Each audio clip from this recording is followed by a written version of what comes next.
भागवतामृतम द्वितीय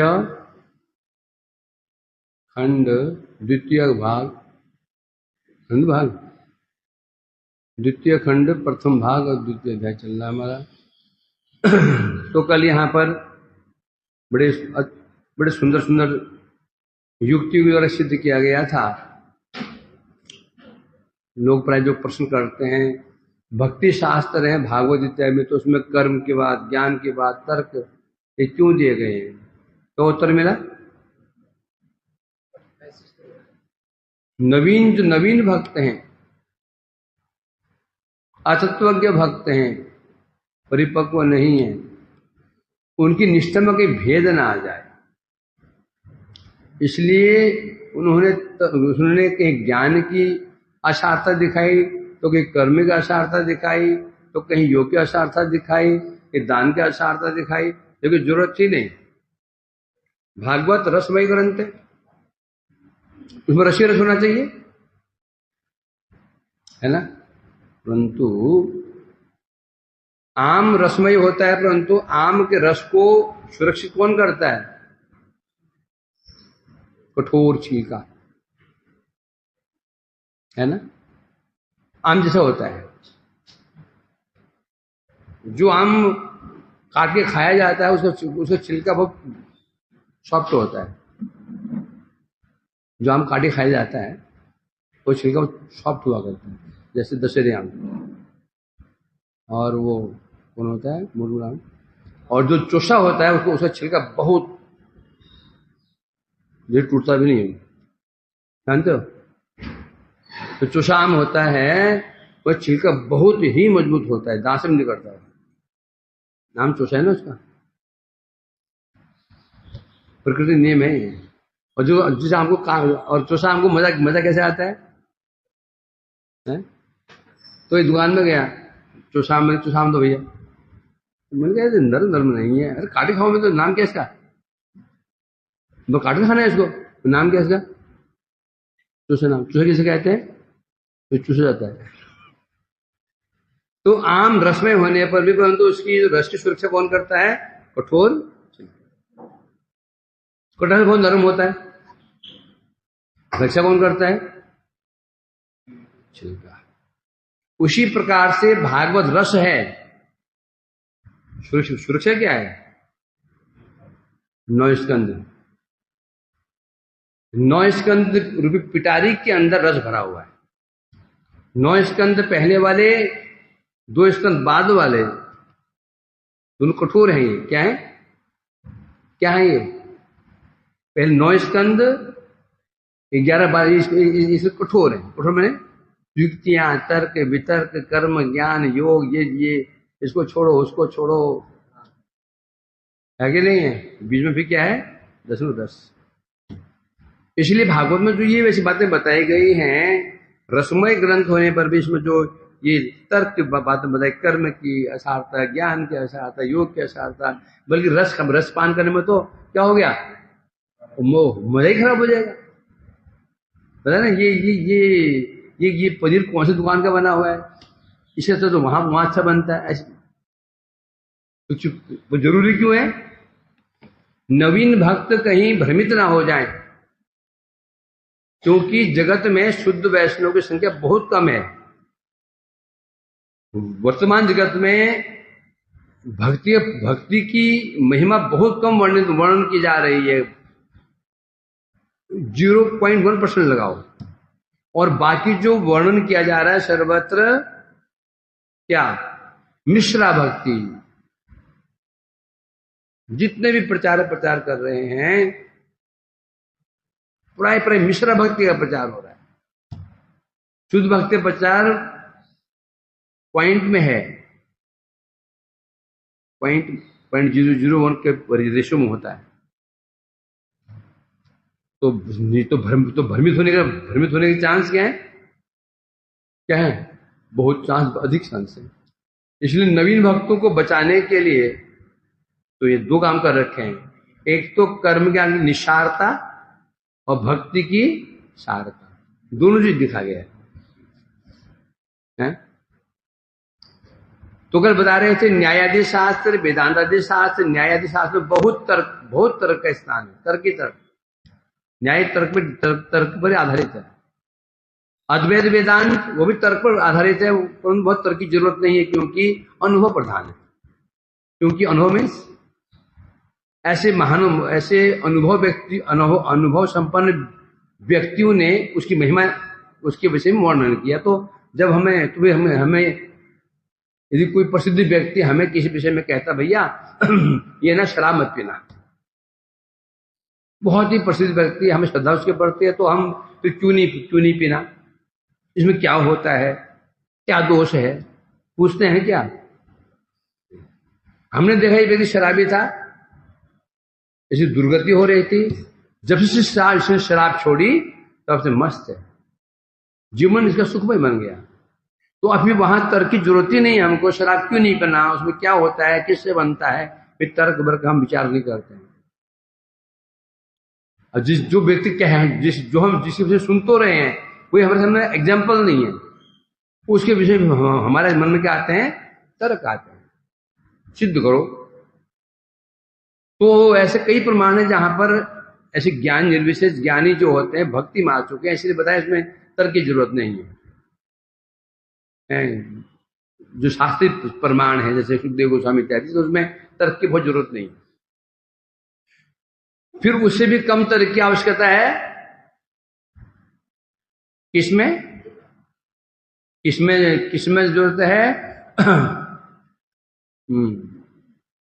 किसमें जरूरत है? फिर कम जरूरत है जो शास्त्र हैं भक्ति शास्त्र। भक्ति शास्त्र में और भी जरूरत नहीं है, वो तो केवल जो अपरिपक्व उनको सुधारने के लिए सावधान मात्र किया गया है। तो जहां सावधान मात्र किया जाता है तो वहां बहुत ज्यादा तर्क आदि नहीं दिए जाते हैं, सक्षम बोल दिया जाता है ना। बुद्धिमान व्यक्ति यदि हमें उसको सावधान करना हो तो हल्के फुल्के 2 दिन हम उसको उपदेश दे देते हैं। घोर मूर्ख हो तो और तर्क।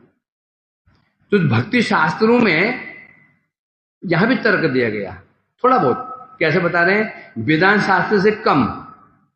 कैसे? सुकोमल तर्क।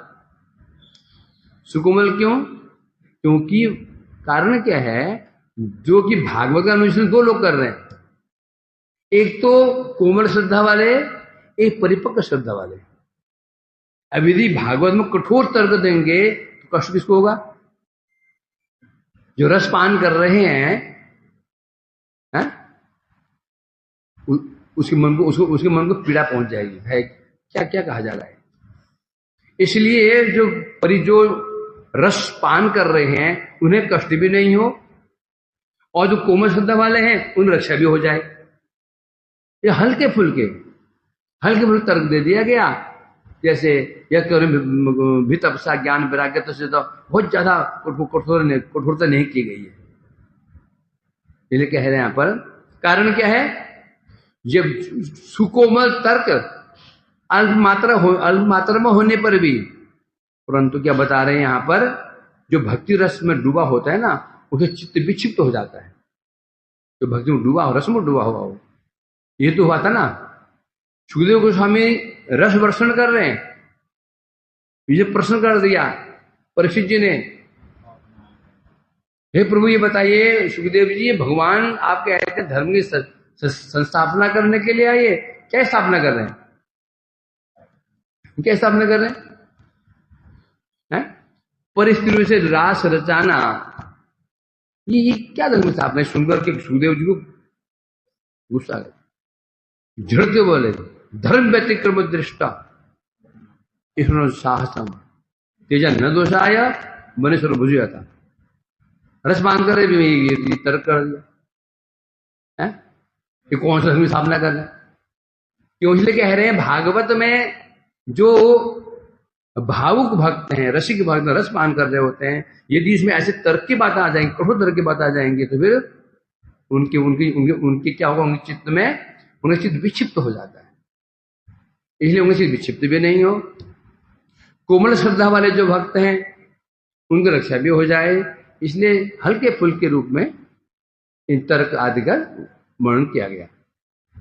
इसीलिए विवेकी जन अल्पमात्र सुकोमल युक्ति द्वारा भक्ति सिद्धांत का निरूपण करते हैं। इसलिए जो विवेकी पंडित व्यक्ति होते हैं कोमल युक्तियों के द्वारा भक्ति सिद्धांत के स्थापन कैसे करते हैं? कोमल कोमल युक्तियों के द्वारा, तर्क के द्वारा, कठोर नहीं।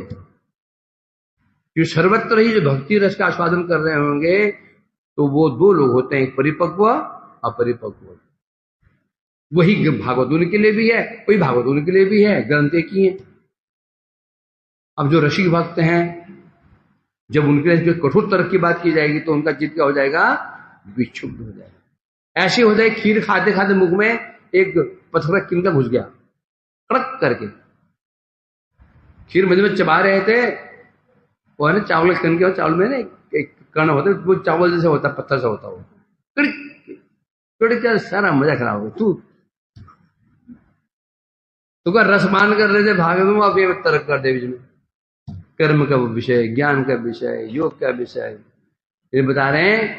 तो पंडित जन अल्प सुकोल युक्ति के द्वारा ही भक्ति सिद्धांत का निरूपण करते हैं। एक कारण और है, हल्के फुल्के उपदेश हम जो देंगे किसे देंगे और कठोर उपदेश किसे देंगे?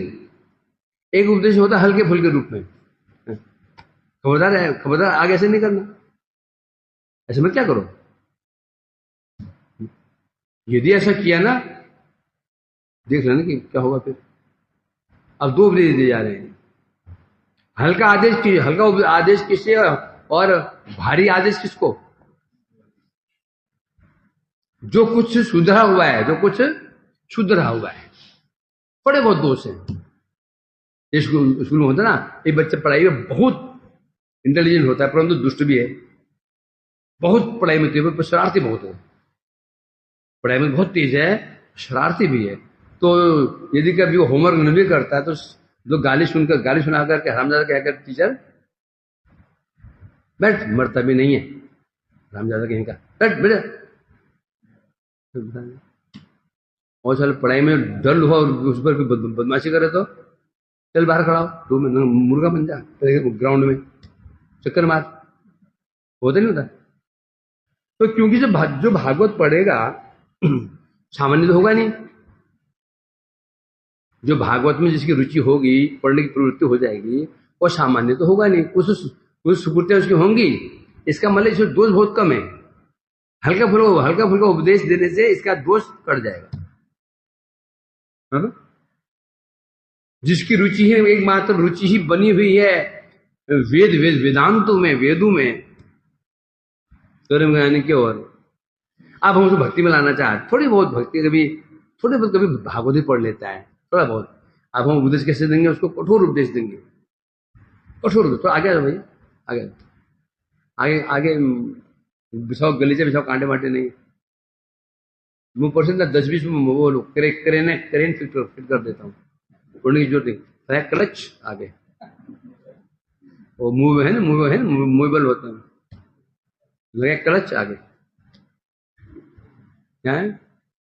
मैंने ऐसे कसम डूब गए ना, देखी शुद्ध बुद्धि नहीं बेचारे है भाई। मैं हो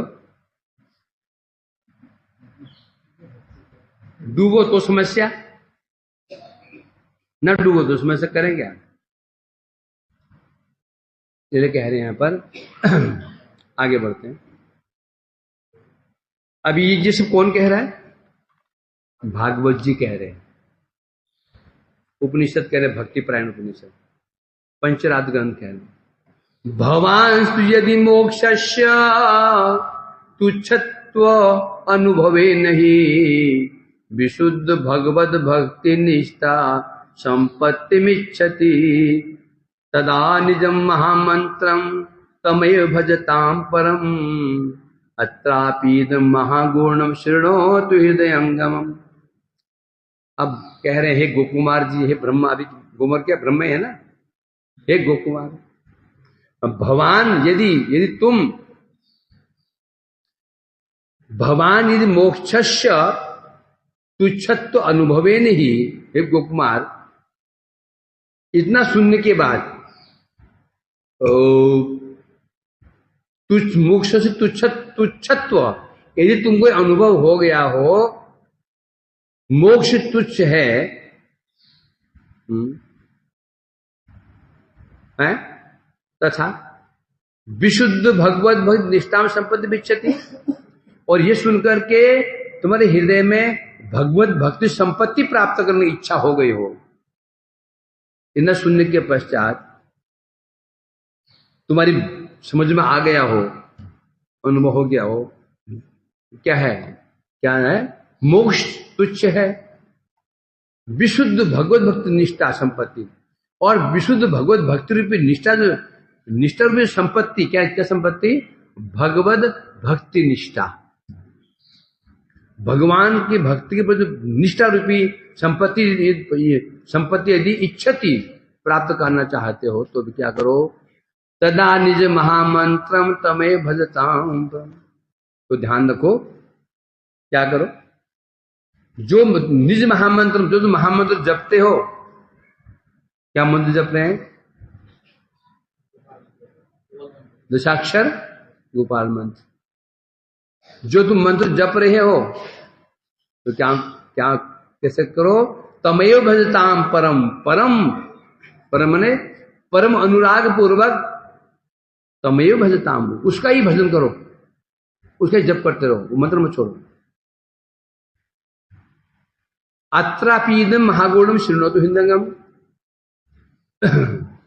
अत्र मैंने इस वर्तमान में, इस समय अभी तुम एक काम करो, महागुणम, अतः जो महागुणम इदम इदम रहस्यम, जो महागुण रहस्य को तुम श्रवण करके हृदय में धारण करो, जो हम तुम बताने जा रहे हैं, ये जो महागुण रहस्य है तुम इसको हृदय में धारण करो, ठीक है, मैं कह रहे हैं। इस प्रकार से बहुत से भाग्यवान मोक्ष की फलवता अनुभव करके उसे त्याग करके भक्ति में अनुरक्त हुए हैं, अनेक प्रमाण शास्त्रों में हैं। एक भी ऐसा प्रमाण नहीं है कोई भक्ति में निष्ठित हो, निष्ठ हो चुका हो और ज्ञान का आश्रय कर लिया हो, एक भी एग्जाम्पल नहीं, परंतु ऐसा अनेकों एग्जाम्पल हैं, क्या, जो ब्रह्म सुखों पर निष्ठित थे, निर्विशेष ज्ञान में प्रतिष्ठित थे, भक्ति में आ गए।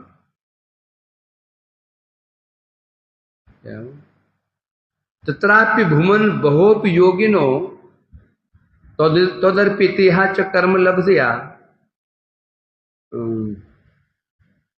अथा कह रहे हैं गोस्वामी, कह रहे गोस्वामी, हे परीक्षित, ऐसे अनेक उदाहरण हैं, पहले बहुत से योगी हुए हैं जिन्होंने अपने सब कर्म आपको अर्पित कर दिया, सब कुछ योग मार्ग का अवलंबन करके उन्हें कुछ शांति प्राप्त नहीं हुई, तो सब प्रताप प्राप्त करके, सब प्रत्याग करके आपका चरणाश्रय किया, इसलिए कह रहे हैं यहाँ पर। तो ऐसे बहुत सारे ऐसे भाग्यवान हुए हैं जो मोक्ष मुमुक्षु थे, मोक्ष के इच्छुक थे, और उसमें काफी हद तक सिद्ध भी, परिनिष्ठित भी हो चुके थे। अंत में मोक्ष की फलगुता मैंने तुच्छता, फल्गु तुच्छ भी नहीं है वैसे, फल्गु मैंने होता है कि क्या, दिखावट भी नहीं है, दिख ही नहीं रहा है, मतलब फल्गु नदी होती है ना, वो दिखती नीचे नदी है, मतलब जब उन्हें अनुभव हुआ जो मोक्ष जो सुख है, ये सुख है ही नहीं है,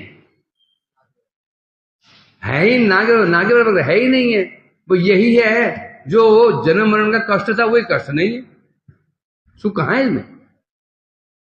कोई व्यक्ति बहुत बहुत कष्ट पा रहा हो, बहुत तड़फ रहा हो, डॉक्टर ने 2 ठोक दिए इंजेक्शन, क्या, या वो नाक में लगा दिया, वो क्या लगाते हैं डॉक्टर, अरे नहीं यार, बेहोश करने वाला एनेस्थीसिया है, यहाँ 2 इंजेक्शन भी लगा दिए।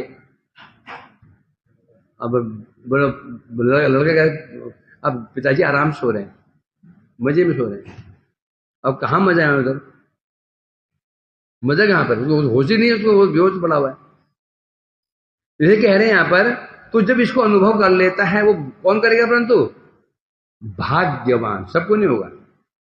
मोक्ष मार्ग में जाकर वापस आ जाना, ये कुछ फिर तो कोई विशेष कृपा होती है, और उस पर भी परिनिश्चित हो जाना, फिर वहां से वापस आ जाना, ये तो ऐसा हो गया आत्महत्या कर ली और फिर वापस फांसी में लटक गया और फिर वहां प्राण आ गया शरीर में।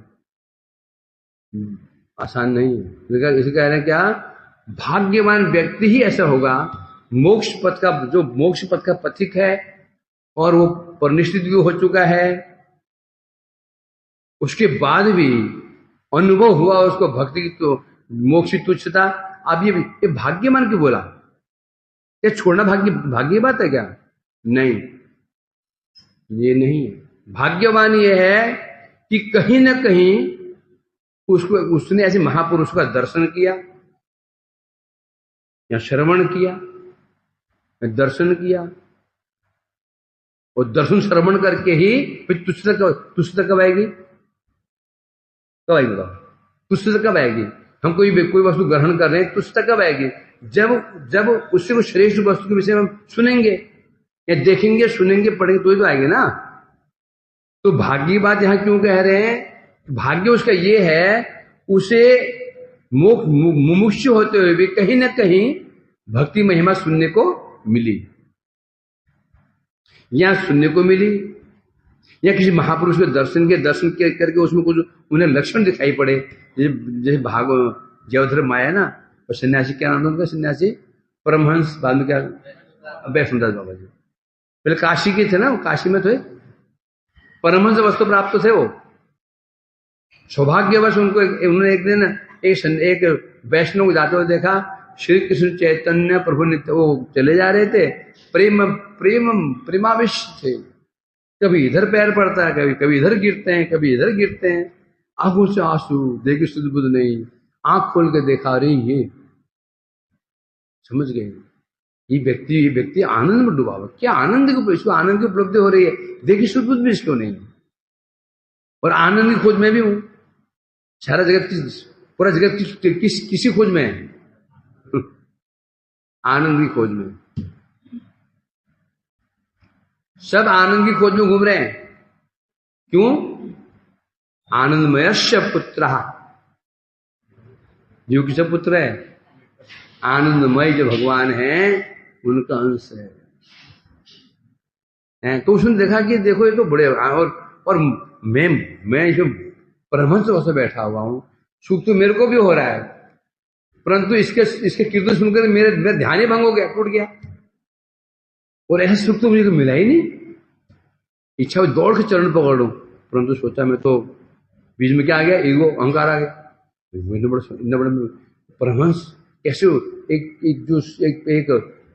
सन्यासी साधु है, एक भक्त है, सामान्य वैष्णव है, कैसे उस पर जाऊं? उसमें जा तो नहीं पाए हो। जब बाद में वो अंतर्धान हो गए, बाद में सिर पीट रहा है, ये क्या हो गया, दुर्भाग्य। मैं दौड़ के जाता, उनका आश्रय लेता, उनसे पूछता। तो छोड़ छाड़ के कहां पाए? राधा कुंड है ना, नवद्वीप गए, और वहां से उन्हें सुना, उन्होंने संत हाथों के तब राधा कुंड में आए। फिर जानते हो कैसे कैसे हम पहुंचे। इसे कह रहे हैं यहां पर। तो जब वो अनुभव हो जाता है उसको, तो वो मोक्ष को परित्याग करके शुद्ध भक्ति अनुरक्त हो जाता है। अर्थात तुम भी मोक्ष के यदि कह रहे हैं, इसका मतलब उन्हें पता है इसके अंदर मोक्ष का काम तो है ही नहीं। यदि तुम भी मोक्ष की तुच्छता अनुभव कर रहे हो, तो सुन करके, और विशुद्ध जो प्रेम लक्षण भक्ति है उसके प्रति तुम्हारी निष्ठा आ गई हो, या तुम उस परम एकांतिक जो प्रेम है उसे प्राप्त करना चाहते हो, तब क्या करो? तब एक काम करो, जो तुम्हें मंत्र दिया, ये मंत्र किसने दिया? महापुरुष, तुम्हारे गुरु है ना, महापुरुष द्वारा उपदिष्ट जो मनोरथ साधक उपास्य मान, केवल उस जो मंत्र, तुम्हारा मंत्र कैसा है? तुम्हारा मंत्र पहला तो है महापुरुष उपदिष्ट, मंत्र एक ही होता है, मंत्र अलग अलग नहीं होते हैं। मैं किसी को मंत्र दूं, तुम किसी को मंत्र दो, एक समर्थ गुरु किसी मंत्र दे, भाव भक्त गुरु किसी मंत्र दे, मंत्र भी होगा, परंतु फल परिणाम अलग अलग होगा। यदि जो मंत्र दे रहा है मंत्र सिद्ध, मंत्र महात्मा मंत्र सिद्ध है, तो मंत्र का प्रभाव पड़ेगा। हम मंत्र दे रहे हैं, अपना ही मंत्र सिद्ध, मंत्र सिद्ध मंत्र का नींद आ जाती है। मंत्र करने बैठे थे, बस लार निकल रही है, लार पूछे कि बोला आ जाओ, कौन कौन मंत्र लेगा? लार आ जाओ लाइन में मंत्र। तो सोचो क्या वो मंत्र काम करेगा? इसलिए कह रहे, परंतु तुम्हारा जो मंत्र है, मंत्र कैसा है? मनोरथ साधक, मनोरथ को पूर्ण करने वाला है। इसे तुम इस मंत्र का ही जप करते रहो। इसको महामंत्र कह रहे हैं। महामंत्र नहीं, क्या वो जो गोपाल मंत्र। तात्पर्य यह है कि महाजनों का आचरण उपदेश सर्वदा प्रमाण है। प्रमाण क्या है? दो, महापुरुष का आचरण और दूसरा उपदेश। असल बात तो यही है, वैष्णवों को उपदेश देने की जरूरत ही नहीं पड़ती है, उनका आचरण ही उपदेश है। वैष्णव जीवंत उपदेश होते हैं। क्या होते हैं? वो होते हैं ना वैराग्य मूर्ति। वैराग्य कैसे कहते हैं? वो है ना हमारे बाबूजी महाराज थे, गोरखनाथ बाबूजी महाराज, वही तो वैराग्य है। वैराग्य ने मूर्ति धारण कर, रूप धारण कर लिया, वही वैराग्य। और क्या उपदेश है? क्या वैष्णव जीवंत उपदेश है। वैष्णव को तो उपदेश की जरूरत नहीं पड़नी चाहिए, उसकी प्रत्येक क्रिया उपदेश है, बोलने की जरूरत नहीं उसको, उसका प्रत्येक आचरण उपदेश है। तो दो प्रकार से उपदेश दिए जाते हैं, एक होता है उनका आचरण, एक उपदेश। क्योंकि आचरण हर कोई लेगा नहीं, उपदेश ले लेते हैं हम। किसी व्यक्ति के व्यक्ति से उनका आचरण को देखते हैं ना, आचरण से हम सीख लेते हैं, है ना। कि हम ऐसे देखें कैसे ऐसे होते हैं जो गुरु के बहुत निकट तो नहीं जाते हैं, और उनके आचरण को लेकर सीखते रहते हैं। एक वो होता है जो निकट में जाते रहते हैं, गुरु जी अब क्या करना चाहिए, खूब प्रश्न पूछते हैं, खूब प्रश्न ढाक के इन बात। एक वो होता है पास में किसी कारण से ऐश्वर्य भाव गुरु जी बढ़ती है, जा नहीं पाता, संकोच के कारण, परंतु देखता रहता गुरु जी क्या कर रहे हैं, कैसे कर रहे हैं, क्या कर रहे हैं, उसको ले लेता है। तो दो प्रमाण होते हैं, एक उनका आचरण, एक उपदेश, है ना। होने पर भी हमने आचरण को भी देख लिया, उपदेश भी सुन लिया। फिर एक चीज और बड़ा अच्छा बता रहे हैं यहां पर, तथापि स्वयं अनुभव किए बिना उसका तत्व ज्ञान भली बात अवगत नहीं होता। फॉर एग्जाम्पल, एक मिठाई बनाने वाला एक्सपर्ट मुरारी जैसा, उसे बोलो ये ना इडली कैसे बनती है, वो तो पूरी रेसिपी क्या बोलो उसको, रेसिपी पूरा बता देगा, परंतु बनाने जाओगे तो हलवा बन जाएगा उसका। क्या बन जाएगा? इडली का उठेगा ही नहीं, वो चिपक जाएगा, है ना। इसलिए कह रहे हैं यहां पर, आचरण को भी देख लिया हमने, उपदेश भी हमने सुन लिए, परंतु अनुभव नहीं होगा। अनुभव कब होगा? जब हम क्या है, जब हम स्वयं अनुभव करेंगे। जैसे एक वैष्णव हम देखते हैं खूब भजन कर रहे हैं, तीनों उठ के नाम कर रहे हैं, नाम डूबे हुए, शिव प्रायण है, अब हमको अच्छा लगा, परंतु तब तक हमें, जब हम स्वयं करेंगे उसको अनुभव हो रहा है, परंतु उसका अनुभव कैसे हो रहा है,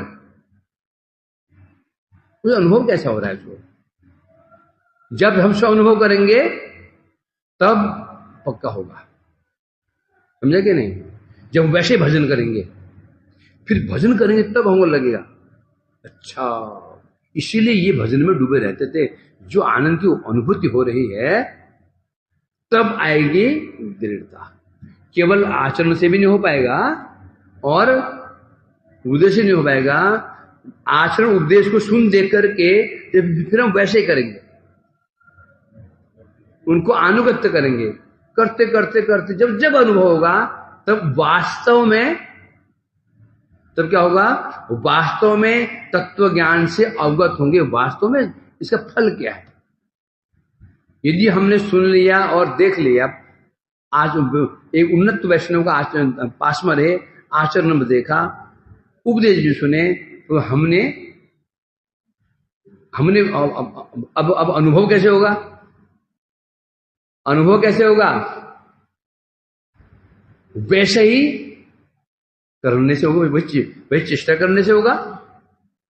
चेष्टा हमने किया नहीं तो फिर कैसे अनुमान आएंगे?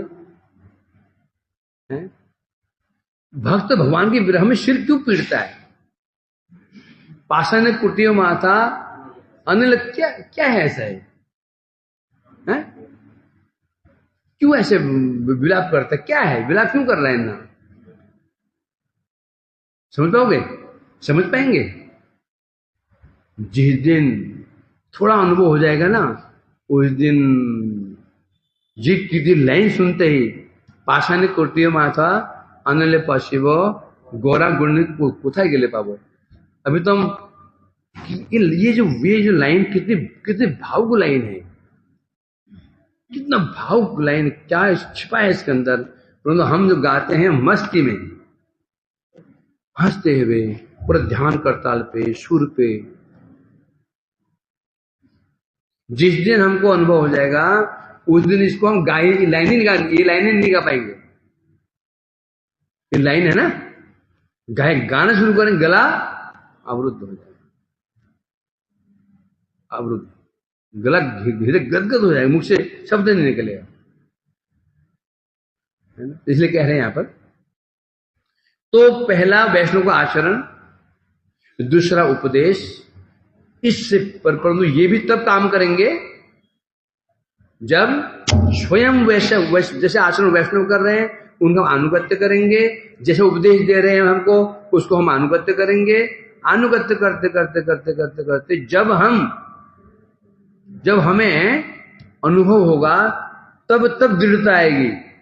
अच्छा, उससे पहले अवगत नहीं हो जाएगा। ज्ञान तो होगा, विज्ञान, वो महत्व किसका है? महत्व अनुभव का होता है, ज्ञान का कोई महत्व नहीं होता। महत्व किसका होता है जगत में? अनुभव का। जो आज जो पढ़ाई पढ़ते हैं ना, जो डॉक्टर एमबीबीएस की कोर्स करता है, डिग्री प्राप्त करने के बाद डॉक्टर थोड़ी है, वो नहीं है, वो उसको अनुभव नहीं है अभी, उसने केवल मरे मुर्दों के पेट फाड़े हैं, वो चाहे 2 इंच अंदर के पेट घुस जाए चाकू, क्या फर्क पड़ता है? डड्डू काटे हैं मेढक, जीवंत प्राणी एक नस ज्यादा कट जाए तो छुट्टी। जब जो बच्चा ऑपरेशन पड़ता है कॉलेज में, वो जिंदा आदमी को ऑपरेशन करता हो, मुर्दा नहीं आते हैं मांग करके उधार कहीं से, कोई पेट फाड़ता है मस्ती से, चाहे थोड़ा एक इंच अंदर चाकू घुस भी जाए तो कोई फर्क नहीं पड़ता। उसको आप एक ट्रेन डॉक्टर में जाना पड़ता है। जब 2-4 ऑपरेशन स्वयं करेगा, वो 2-4 को मारेगा पहले मारते मारते आई एम सॉरी बोल देगा, 2-4 मर जाएंगे, फिर क्या बनता है वो? परफेक्ट। हर विषय में सही है। इंजीनियरिंग करके ऐसे पूछो, झड़ करके इन्हें भी कहीं कोर्स करना पड़ा हो कि क्या बोलते हैं उसको, एक्सपर्ट के अंदर रहने पड़ता होगा, करना ही पड़ेगा। किसी भी कोई भी विषय ले लो, जब तक हम स्वयं उसका नहीं करेंगे वैसा, तब तक पूर्ण ज्ञान होगा ही नहीं। भक्ति वैसा ही है। शास्त्र ज्ञान तो ये थ्योरिकल है, को पढ़ लिया क्या है, कौन सी बड़ी बात है? हैं हैं वो तुम लगता नहीं हो, लगो ना 2-4 महीने के अंदर सर मैं भी रट लूँ ये रसतत्व के विचार। कोई मुश्किल बात है? कोई मुश्किल बात नहीं। पुरन्य हो गया, माथा नहीं मारा, अधिकार नहीं। तो रट तो लिया, छुरी कर ली। जब आदमी प्रैक्टिकल बात, जो हमने प्रैक्टिकल, वहां पर पहले बॉल में क्लीन बोल्ड, सीधा ही क्लीन बोल्ड, सीधा विकेट तीनों उड़ जाते हैं। कहाँ गए विकेट? देखना, विकेट कहाँ चलेंगे? थी भी कि नहीं थी? तेरे साथ मारेगा, शिशु मारेगा ये। हवाई जहाज फील्ड बना के भाग के आ गए थे। हवाई जहाज के फील्ड बनाते यहाँ पर आ गया। क्या होता है? हाँ, देखो कितनी प्रैक्टिकल बातें हैं। लाग हम याद कर रहे हैं, अनुभव तो हम करना पड़ेगा भाई। अनुभव कब होगा? जैसा कहा गया है वैसा हमको आचरण करना पड़ेगा। प्रैक्टिकल करते करते करते जब हमको अनुभव होगा तब आएगा। हाँ हाँ, अभी बोलते हैं भक्ति श्रेष्ठ है, मुक्ति तुच्छ है, भक्ति श्रेष्ठ है, मुक्ति तुच्छ है, स्वर्ग निकृष्ट है। अभी एक देवी आ जाए ना, देवी अप्सरा आ जाए वहां गेट पे, एक इशारा करे बस, बिंदु पहले भाग गया। पर प्रभु जी मैं आता हूं परिक्रमा करके, वापस ही नहीं आएगा, सिर्फ स्वर्ग चला जाएगा। स्वर्ग तुच्छ है, स्वर्ग तुच्छ है, स्वर्ग तुच्छ है, भक्ति श्रेष्ठ है, भक्ति श्रेष्ठ है ना? जो जिन्ना भक्ति श्रेष्ठ बोलता है ना वो पहले जाता है मन में। जो जो भक्ति श्रेष्ठ बोलते हैं ना वो पहले उसे चुने। ओ कहाँ जा रहे हो? मना नहीं करना। जो द्वार बंद को बाजार की बहुत ज्यादा हमने ज्यादा उसको ज्यादा दबा दिया, जबान ठीक नहीं। थोड़ा सा उनको बाजार रहने दो यार, कुछ बोला नहीं भाई, रहने दो बस। सारा हमको ज्यादा दबाना ठीक नहीं, मुझे बहुत दबा दिया, ज्यादा डराना ठीक नहीं। उन्हें डराओ जिन्ना, उनकी स्वतंत्रता है। नहीं अब बहुत दबा दिया उसको, रहने दो, कोई बात नहीं, अब चल रहे वो। ये भागवत चल रहा, कुछ चिंता नहीं, वो फिल्म गाने नहीं चला रहे ना, वो कुछ इतना थोड़ा करना चाहिए। हम समाज के बीच में मैंने विरोध यूं किया था, वो फिल्म गाने चला रहे थे तो उन्हें पुलिस बुलाई थी, ऐसे नहीं बुलाई। अब वो स्वयं डर गया बेचारा। मैंने कह दिया अब मैं आपको अलर्ट नहीं करूंगा, वो अलर्ट नहीं करूंगा, बोल ध्यान। आप हमको कह देते, हम कम कर देते, नहीं बोलूंगा आपको मैं, हैं? नहीं बोलूंगा, पुलिस आएगी, समझ गया वो।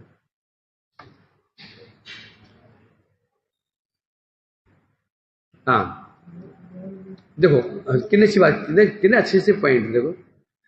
तो बिना स्वयं अनुभव के बिना उस तत्व का जो हम प्राप्त करना चाहते हैं, उस तत्व ज्ञान भली बात होगा नहीं। और न ही जो विपरीत वस्तु है, जो उसके विपरीत वस्तु है, ना उसकी हेयता को हम ग्रहण कर पाएंगे। सीधी बात, दो चीजें होनी होगी। जो हम प्राप्त करना चाहते हैं उसकी श्रेष्ठता का अनुभव, निकृष्ट जो हम छोड़ना चाहते हैं उसकी भी निकृष्टता का अनुभव, सुन करके नहीं, अनुभव। और वो मुक्ति निकृष्ट क्यों है, ये इसका भी अनुभव। भक्ति श्रेष्ठ क्यों है, इसका भी अनुभव।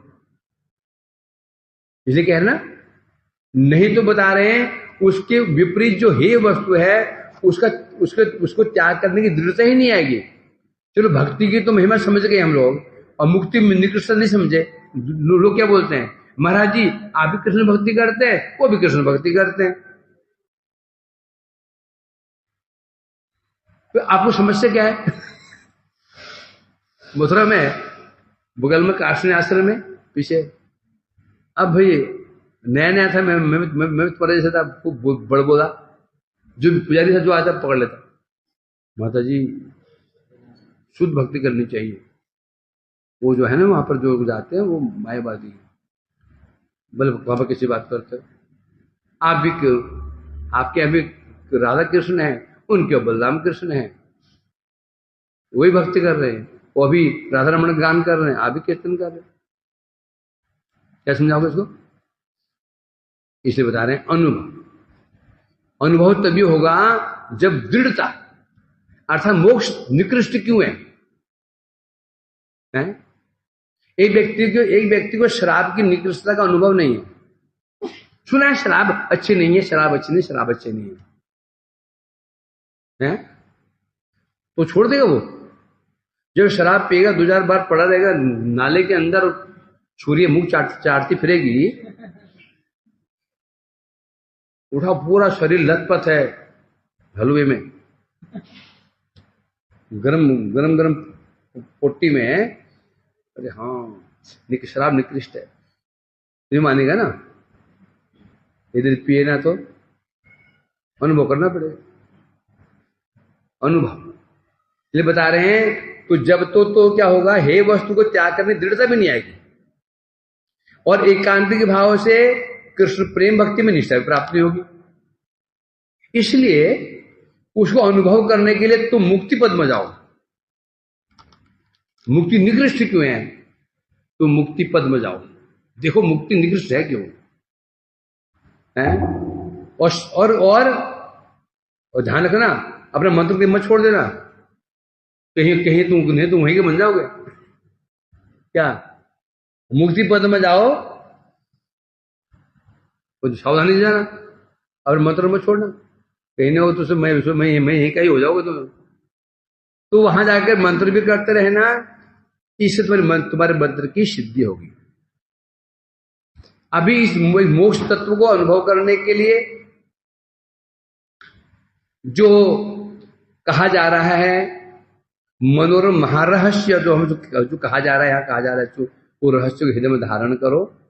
यद्यपि यह मोक्ष संबंधी है, ये रहस्य क्या है, मोक्ष संबंधी ही है, तथापि तुम्हारे क्योंकि ये विषय क्या है, मोक्ष बात क्या चल रही है,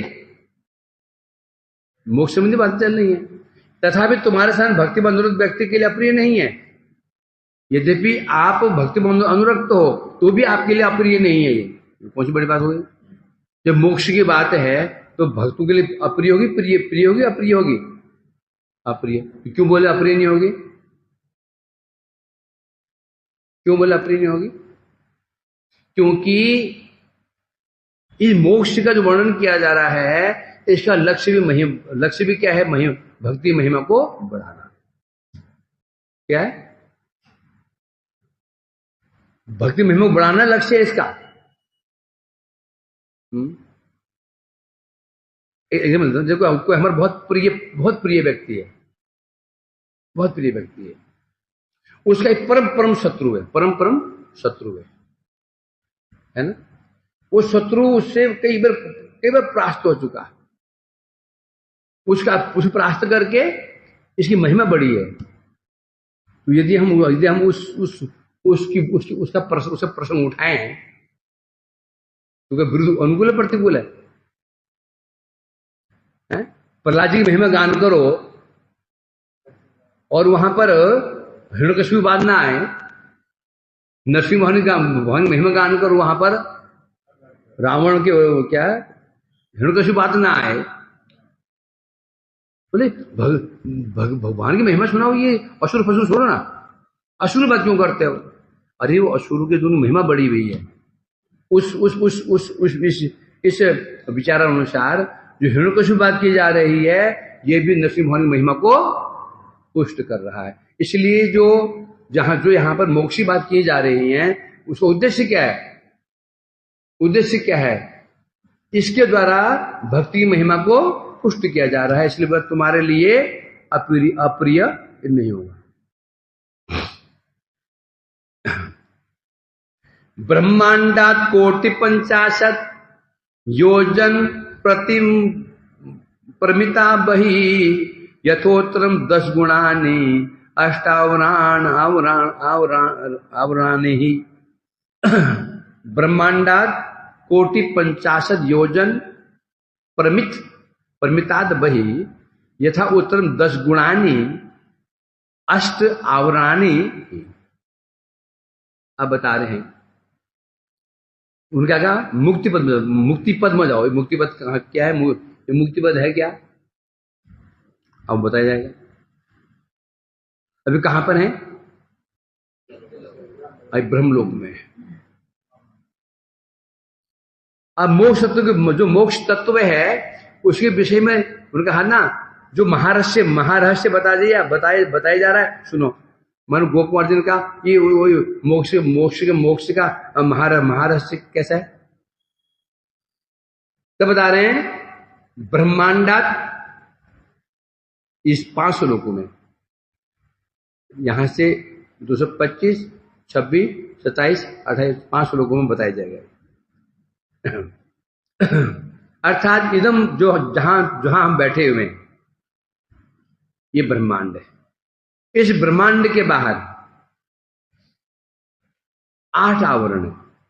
ब्रह्मांड के बाहर 8 आवरण, एक था नहीं आवरण, 1 आवरण, 2 आवरण, 3 आवरण, ऐसे आवरण 8 आवरण है। पृथ्वी आवरण, जलावरण, तेज, वायु, अहंकार, महतत्व और प्रधान, 8 आवरण है। इसके बाद मुक्ति पद है। क्या है, जो मुक्ति लोग जो कहते हैं, वो ब्रह्मांड के बाहर नहीं है। वो हम तो सीधे बोलते हैं ब्रह्मांड के बाहर नदी है, विजय नदी, उसके पार मुक्ति लोग, हम तो शॉर्टकट बोल देते हैं, ऐसा नहीं है। परंतु हम बोलते हैं मुक्ति ब्रह्मांड के बाहर एक विजय नदी है, उसे पल्ले पार जो वो वहां पर वो मुक्ति लोक है बोल देते हैं। ऐसा नहीं है, ऐसा नहीं है, बता रहे हैं ये ब्रह्मांड के बाहर 8 आवरण हो रहे। और विशेष बात क्या है, 10 गुणानी अष्ट आवरणानि यथोत्तरम। उत्तर माने ऊपर, पहला आवरण से दूसरा आवरण 10 गुना बड़ा, उससे तीसरा 10 गुना, उससे आगे 10 गुना, क्रमशः 10 गुना आवरण, बड़े आवरण है। उस प्रकार से जो 8 आवरण है उसके बाद है मुक्ति पद।